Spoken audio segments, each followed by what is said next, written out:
incredible anger there in Hong Kong. Well, let's get more now from our chief foreign editor, Rob Parsons. Rob, why is China doing this now?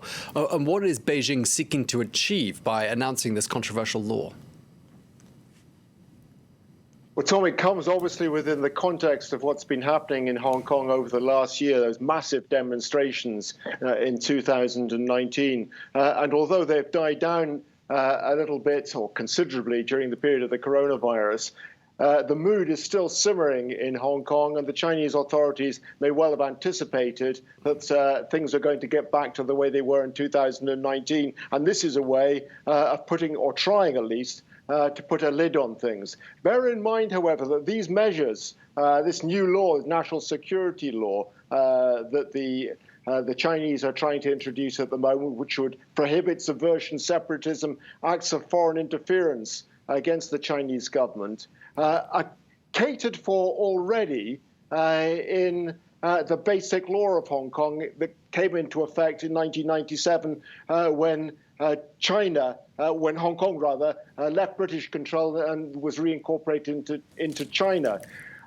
What the Constitution says, what the mini Constitution of Hong Kong says, is that the Hong Kong people themselves have to enact legislation on national security, on prohibiting treason, secession, sedition, and subversion against the Chinese government. Now, for multiple reasons, the Hong Kong legislature and executive never took those decisions. In large part, I would suggest, because of a completely different way of understanding what national security actually represents.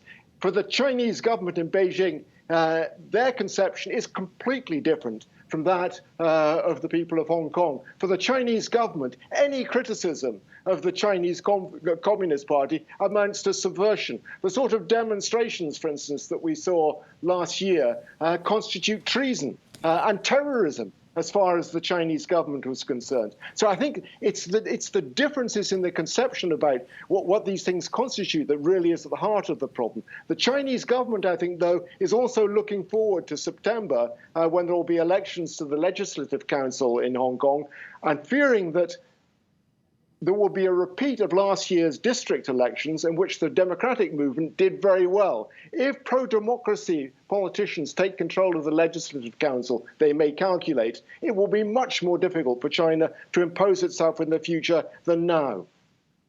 Okay, and what's been the sort of overall reaction, Rob, from across the globe to the news of that proposed law? Well, it's been very negative, as one would expect from within. We heard in the package just now from within Hong Kong, extremely negative. This is a subversion of Hong Kong's democracy. It's a subversion of the notion of one country, two systems. It's a violation of promises. We heard exactly the same sort of assessment coming from Chris Patten, the last British governor of Hong Kong, who bowed out in 1997, a violation of promises, and something needed to be done. There had to be a strong response. Donald Trump saying that there would be a strong response from the United States. We've heard the leader of the Senate in the United States, from the majority faction in the Senate, saying pretty much the same thing, that this would lead to worsening relations between China and the United States. From Taiwan, too, very important to China, because China would like to see Taiwan accept the notion of one country, two systems. Very strong resistance, anger about the decision of the Chinese, and saying that it would have negative consequences on the future relationship, not just between China and Hong Kong, but more widely. Okay, well, thank you very much indeed for that update. France 24's chief foreign editor, Rob Parsons, thank you so much.